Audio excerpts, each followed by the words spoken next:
ನೀವು ಥ್ಯಾಂಕ್ಸ್ ಹೇಳಬೇಕಾಗಿರೋದು ನನಗಲ್ಲ, ಇವ್ರಿಗೆ. ಇವ್ರು ನಿಮ್ಮ ಸ್ಟೂಡೆಂಟ್ ಅಂತೆ. ನಿಮ್ಮ ಕಂಡೀಷನ್ ನೋಡಿ ತುಂಬಾ ಭಯ ಪಟ್ಕೊಂಡಿದ್ರು.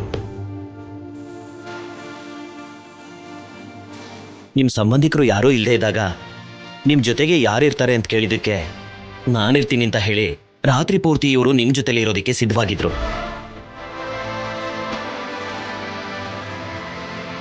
ನಿಜವಾಗ್ಲೂ ಸ್ವಂತದವರು ಕೂಡ ಇಷ್ಟು ಪ್ರೀತಿ ನೋಡ್ಕೋತಾರೋ ಇಲ್ವೋ?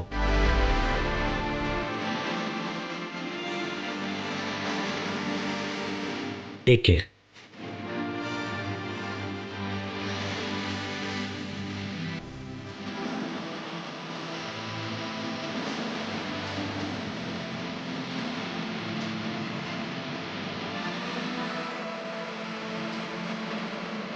ಕಣ್ಣೀರು ಯಾಕೆ?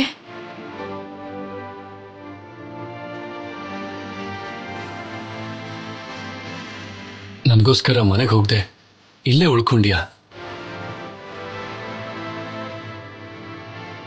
ಮನೇಲೆಲ್ಲ ಏನ್ ಅನ್ಕೊಂತಾರೆ ಅಂತಾನು ಯೋಚನೆ ಮಾಡ್ದೆ ಇಲ್ಲೇ ಉಳ್ಕೊಂಡಿದ್ಯಾ ಅಂದ್ರೆ ನಿನಗೆ ಹೇಗೆ ಥ್ಯಾಂಕ್ಸ್ ಹೇಳ್ಬೇಕು ಅಂತ ನನಗೆ ಅರ್ಥ ಆಗ್ತಿಲ್ಲ. ನೀವಂದ್ರೆ ನನಗೆ ಪ್ರಾಣ ಕೊಡುವಷ್ಟು ಪ್ರೀತಿ ಇದೆ ಸರ್. ನಾನು ನಿಮಗೋಸ್ಕರ ಅಲ್ಲದೆ ಇದನ್ನೆಲ್ಲ ಇನ್ಯಾರಿಗೋಸ್ಕರ ಮಾಡಲಿ ಸರ್? ನೀವು ನನ್ನ ಜೀವ ಸರ್.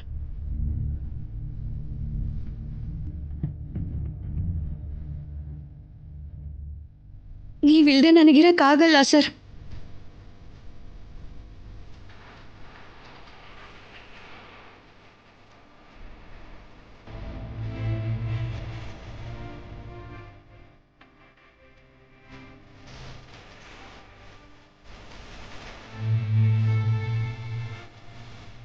ಮೇಡಮ್, ಮೇಡಮ್,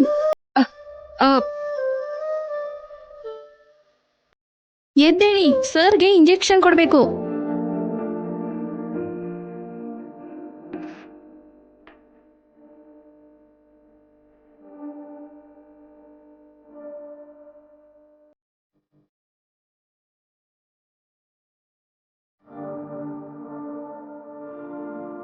ಮೇಡಮ್, ಕೈ ಹಿಡ್ಕೋತೀರಾ?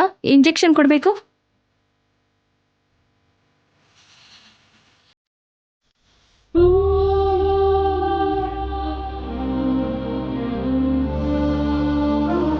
ಮೇಡಮ್, ಇದಾಗೋಯ್ತು. ಇಂಜೆಕ್ಷನ್ ಅಂದ್ರೆ ಅಷ್ಟೊಂದು ಭಯನಾ ಮೇಡಮ್? ನನಗೇನು ಭಯ ಇಲ್ಲ. ಮತ್ತೆ ಕಣ್ಣು ಮುಚ್ಕೋತಾ ಇದ್ದೀರಾ? ಸರ್ಗೆ ಇಂಜೆಕ್ಷನ್ ಕೊಡ್ತಾ ಇದ್ವಾ? ಓಹೋ, ನಿಮ್ ನೋವನ್ನ ತಡ್ಕೋತೀರಾ ಹೊರತು ನಿಮ್ ಸರ್ ನೋವು ಪಟ್ರೆ ತಡ್ಕೊಳಲ್ಲ ಅಂತ ಆಯ್ತು. ಹಾಗಾದ್ರೆ ನಾನು ಅನ್ಕೊಂಡಿದ್ ನಿಜಾನೇ. ಏನ್ ಅನ್ಕೊಂಡಿದ್ರಿ? ನಿಮ್ಗೆ ನಿಮ್ ಸರ್ ಮೇಲಿರೋದು ಕೇವಲ ಸ್ಟೂಡೆಂಟ್ ಆಗಿ ಅಭಿಮಾನ ಮಾತ್ರ ಅಲ್ಲ, ಅದಕ್ಕೂ ಮೀರಿದ್ದು ಮತ್ತೊಂದಿದೆ. ಏನದು? ನನಗ್ ಅರ್ಥ ಆಯ್ತು ರೀ. ನಿಮಗ್ ಅರ್ಥ ಆಗ್ದೇನೆ ಇಷ್ಟು ದೂರ ಬರ್ತೀರಾ? ರಾತ್ರಿ ಎಲ್ಲ ಇಲ್ಲೇ ಇರ್ಬೇಕು ಅನ್ಕೊಂಡ್ರಾ? ಸರಿ, ಹುಷಾರಾಗಿ ನೋಡ್ಕೊಳ್ಳಿ. ಆ ವಿಷಯ ನಿಮ್ಗೆ ಪ್ರತ್ಯೇಕವಾಗಿ ಹೇಳ್ಬೇಕಾಗಿರೋ ಅಗತ್ಯ ಇಲ್ಲ, ಆದ್ರೂ ಕೂಡ ಹೇಳೋದು ನನ್ನ ಜವಾಬ್ದಾರಿ.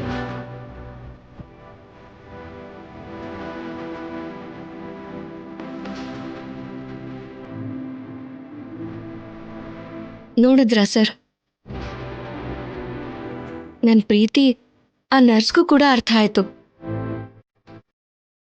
ಪಾಪ, ನಾನ್ ಮಾತ್ರ ನಿಮ್ಮನ್ನ ಪ್ರೀತಿಸ್ತಾ ಇದ್ದೀನಿ ಅನ್ಕೊಂಡಿದ್ದಾರೆ. ನೀವು ನನ್ನ ಪ್ರೀತಿಸ್ತಾ ಇದ್ದೀರಾ ಅಂತ ಅವ್ರಿಗೆ ಗೊತ್ತಿಲ್ಲ. ನನ್ನ ಮೇಲೆ ಅಷ್ಟು ಪ್ರೀತಿ ಇರೋದಕ್ಕೆ ನನ್ನ ಓದ್ಗೆ ನಮ್ಮ ಪ್ರೀತಿ ಅಡ್ಡ ಬರಬಾರ್ದು ಅಂತ ಯೋಚನೆ ಮಾಡ್ತೀರಾ? ಅಷ್ಟು ಪ್ರೀತಿ ಇರೋದಕ್ಕೆ ನಿಮ್ಮ ಪ್ರೀತಿನ ನನ್ನ ಹತ್ರ ಹೇಳ್ದೆ ನೇರವಾಗಿ ನಮ್ಮ ಅಪ್ಪನ ಹತ್ರನೇ ಮಾತಾಡಿ ನನ್ನ ಮದುವೆ ಮಾಡ್ಕೋಬೇಕು ಅಂತ ಅನ್ಕೊಂಡ್ರಿ. ಅದಕ್ಕೆ ಸರ್, ನಿಮ್ಮೇಲೆ ನನಗಿರೋ ಪ್ರೀತಿ ಇನ್ನೂ ಜಾಸ್ತಿ ಆಗ್ತಾ ಇದೆ. ಆ ಪ್ರೀತಿ ಇರೋದಕ್ಕೆ ಅಲ್ವಾ ಈಗಲೂ ನಿಮ್ ಜೊತೆನೇ ಇರೋದು. ಆ ಪ್ರೀತಿ ಇರೋದಕ್ಕೇನೆ ಅಲ್ವಾ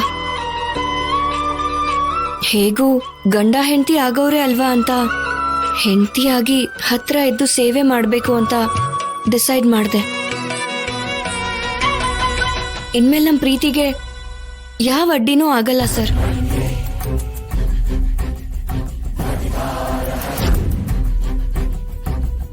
ಲೇ, ನನಗೇನು ಆಗ್ಲಿಲ್ಲ ಅಂತ ಅವಾಗ್ಲಿಂದ ಹೇಳ್ತಾನೆ ಇದೀನಲ್ಲ, ಡಾಕ್ಟರ್ ಕೂಡ ಅದನ್ನೇ ಹೇಳಿದ್ರಲ್ಲ. ಸರಿ ಬಾ ನಡಿ. ಆದ್ರೆ ಈ ಮನೆ ದೊಡ್ಡ ಮನುಷ್ಯ ನೀವೇ ಇವತ್ತು ಕ್ಷಮಿಸ್ಬಿಟ್ರಿ. ನಮ್ಮಮ್ಮ ಎಲ್ಲೇ ಇದ್ರು ಇದನ್ನ ನೋಡಿ ತುಂಬಾ ಸಂತೋಷ ಪಡ್ತಾರೆ.